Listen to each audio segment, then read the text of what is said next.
The monitor flatlined for a second before it corrected itself. That pause felt intentional, like the room was holding its breath with me. "Your card was declined," the nurse said softly, already stepping back, already detaching. "We'll need you to leave the room."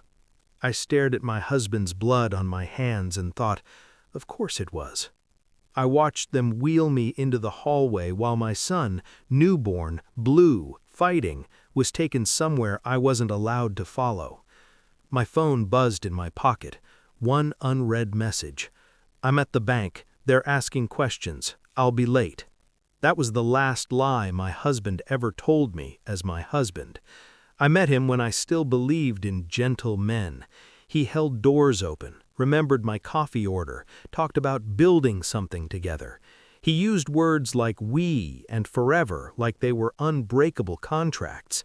When I got pregnant, he cried first. When money got tight, he promised solutions. When the hospital bills piled up, he kissed my forehead and said, "I'll handle it."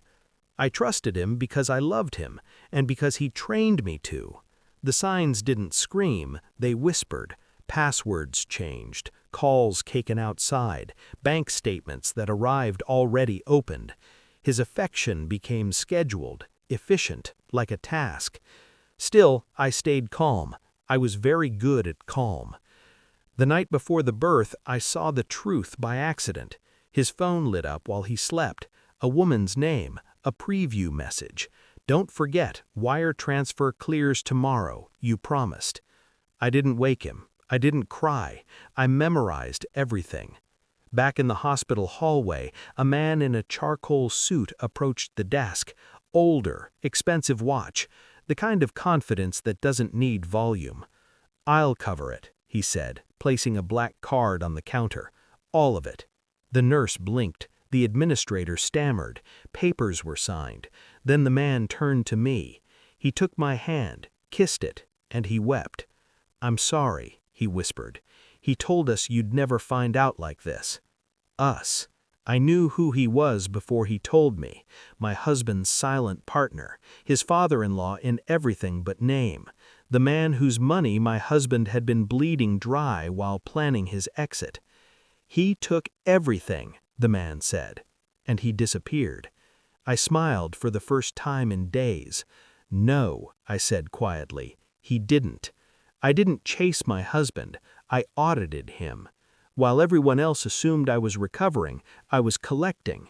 Emails, shell accounts, forged signatures, a trust fund he'd been siphoning from his mistress's family, a loan he'd taken out in my name the morning he left the hospital. I didn't confront him, I filed. I met with lawyers who spoke in clean sentences and never underestimated me. I transferred assets before he knew they existed. I froze accounts. I documented everything. I sent one message. You forgot one thing. You married someone smarter than you. Then I waited. 3 months later, he found me. Thinner, desperate, angry. The man I married had been replaced by someone cornered. "They took everything," he said, eyes wild. "Her family, the bank, the police. You ruined me." I let the silence stretch, let him feel it. "You ruined yourself," I said. "I just made sure the receipts were legible." He laughed then, a sharp breaking sound. "You think you won?" I slid a folder across the table. Inside were documents he hadn't known existed, proof of fraud tied directly to him, a plea deal already drafted, a custody agreement signed by a judge that morning. He went pale.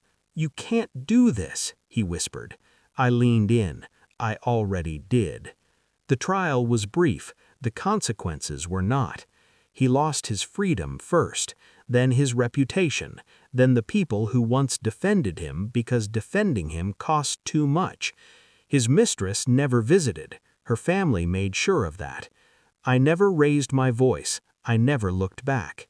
Years later, I ran into the man in the suit again. My son was walking, laughing, alive.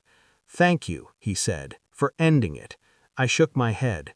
I didn't end it. I survived it. He smiled, sad, proud. Before he left, he said, "He still asks about you.